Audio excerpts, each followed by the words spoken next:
What if nature turned against us, and the birds that sing in the morning became an unstoppable, coordinated killing machine?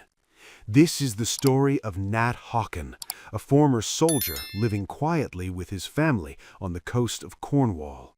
Suddenly, everything changes. Birds of every kind, in massive, terrifying numbers, begin a synchronized attack on humans.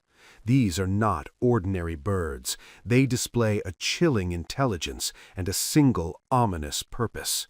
Nat and his family desperately try to fortify their small cottage as the assault escalates day and night, turning their lives into a relentless battle for survival.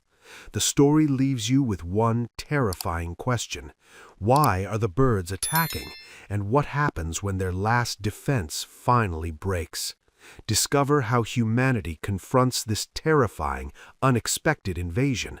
Watch the full story and find out the shocking ending. Link in the description and first comment.